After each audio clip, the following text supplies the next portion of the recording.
Quand j'ai tiré le sujet Alea Iacta Est, j'ai tout de suite pensé au vendredi soir d'été, scotché sur le canapé devant Fort Boyard avec les cousins. Cette locution latine est en effet évoquée à l'issue de la dernière épreuve de chaque émission. Alors, tandis que nous soutenions nos candidats préférés, ces vendredis soirs-là, les parents savaient que pour le programme de la soirée, les dés en étaient jetés et que rien ne nous ferait y déroger. À la fin de l'épisode, les joueurs savent que les dés sont jetés. Pourtant, assis là, tous les quatre, les derniers moments avant l'annonce du résultat final étaient des plus insoutenables. Pourquoi ? Parce que nos candidats avaient tout donné, qu'ils s'étaient surpassés, qu'ils avaient transpiré, qu'ils avaient affronté leurs plus grandes peurs et angoisses et qu'ils n'étaient même pas les maîtres de leur destinée. Savoir s'en remettre au hasard est une grande faculté qui nécessite d'abord d'avoir une confiance en soi, puis une confiance en la vie. Celui qui lâche prise doit ne rien regretter. Le parachutiste, qui confie sa vie à un sac à dos minutieusement préparé, mais qui pourrait ne pas s'ouvrir. Celui qui va déclarer sa flamme à celle qui ne le connaît pas. Ils prennent leur destin en main. Ils s'en remettent au sort.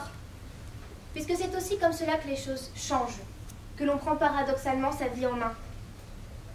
Jules César est aux portes de Rome. Il est prêt. Il est serein. Du moins, il tente d'être assuré. Il revient de Gaulle avec son armée. Il s'apprête à franchir le Rubicon, porte d'entrée de Rome, alors infranchissable pour les soldats en armes. Et là, Alea Iacta Est. Il se dit qu'il est trop tard pour faire marche arrière. En franchissant cette étape, il construit sa vie, il s'en remet à son destin. Mais peut-on vraiment prendre son destin en main ? Telle est la question que je me pose depuis une semaine, depuis ce fameux vendredi où j'ai tiré au sort ce sujet. Que représente la part de chance dans le travail ? Je suis le maître de mon destin, le capitaine de mon âme. Cette magnifique phrase de Nelson Mandela suppose que je peux décider ce à quoi j'aspire, grâce à la force de mes convictions et ce que j'ai accompli. Lorsqu'on rend sa copie, on a la pression. La pression d'avoir oublié certaines instructions qui nous disaient de faire attention aux recommandations, pour faire bonne impression peut-être. Mais le sort en est jeté. Il ne reste plus qu'à espérer ne pas tomber sur un jury fatigué, énervé, affamé, sur un correcteur de français peut-être fan de Jean Racine et de Stendhal, qui note juste, certes, mais pas large. Il y a bien une part de chance, il faut se l'avouer, même si c'est difficile à faire entendre à celui qui veut créer son destin. Le hasard est donc intimement lié à la peur. Mais certains aiment cette peur. Le parachutiste, celui qui va déclarer sa flamme. Il n'est pas aisé de faire confiance au hasard puisqu'un zeste de malchance et le tour est joué, voilà qu'il faudrait tout recommencer. C'est vraiment pas juste. Mais la vie n'est pas juste en fait. Et le destin en est bien la preuve. Et c'est en cela qu'il effraie. Il me met en émoi, moi, toi, lui, eux, elle.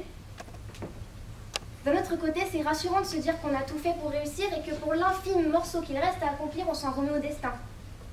Après un travail acharné à avoir ajusté mes projets motivés, avoir appris par cœur des sites d'université le 7 avril, quand il fallait appuyer sur confirmer ses vœux Parcoursup, représentant la porte d'entrée vers ma future vie rêvée, je me suis vraiment dit que le sort en était jeté. Oui, je pense que je préfère croire que je peux avoir un impact sur le destin que je vais avoir. Que les dés ne sont pas jetés pour toujours, mais que si je travaille dur, je pourrais tomber sur une case rejouée qui me permettrait de relancer le dé du hasard de ma vie.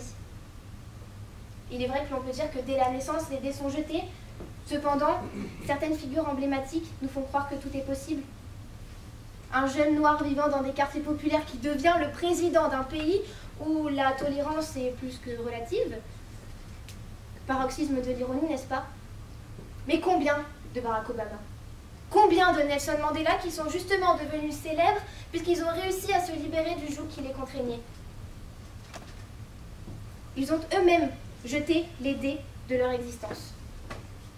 Celui qui jette les dés lors d'un jeu de société représente parfaitement le paradoxe que consiste Alea Iacta Est. Le joueur décide de lancer le dé qui le mènera vers l'issue du jeu. Bon, je vous avoue que moi j'ai toujours préféré tricher au Monopoly, m'assurant méticuleusement que la force, la position, l'angle de ma main et du dé me permettraient de toucher le numéro qui me mènerait à la victoire.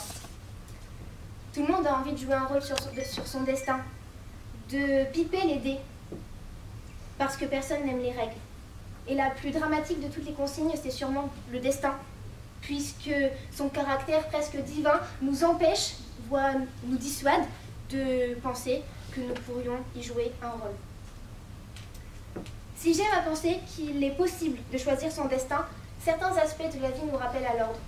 Il est vrai que le sort en est jeté pour l'homme. L'inéluctable fatum, qui pèse comme une épée de Damoclès au-dessus du quotidien, ne cesse de nous chuchoter que chaque jour nous rapproche un peu plus du jour où nous mourrons. Duralex et lex, la loi est dure, mais c'est la loi.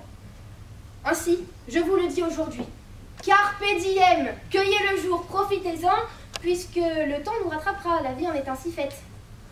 Lasse, voyez comme un peu d'espace, mignonne, elle a dessus la place, lasse ses beautés, les séchoirs. Oh vraiment, marâtre nature, puisqu'une telle fleur ne dure que du matin jusqu'au soir. Ces magnifiques fers, grâce à ces magnifiques vers de pierre de Ronsard, je dirais donc que nous vivons pour mourir. Mais vivre dans l'attente de sa mort, est-ce vraiment vivre? Partons du principe que ne meurent que ceux qui ont vécu, ainsi la mort est magnifique, puisque vivre c'est avoir pris son destin en main. Dans Alea Iacta Est, on entend qu'on a peut-être un destin. César est devenu César quelques jours après avoir franchi le Rubicon. Le parachutiste atterrira bien sur les deux pieds. L'amoureux se fera rejeter. Ma conclusion serait donc de dire que les dés sont jetés, bien évidemment, mais seulement au dernier moment. On peut dessiner sa vie et en devenir le peintre, même si nous ne pouvons pas toujours tout contrôler. Donc tandis que votre âge fleuronne en sa plus verte nouveauté, cueillez votre jeunesse. Comme à cette fleur, la vieillesse fera ternir votre beauté. Si les sœurs Kardashian ont tenté éperdument de contourner cette vérité, il faut se l'avouer, bien souvent la vieillesse est notre destinée. En cela, le sort en est jeté.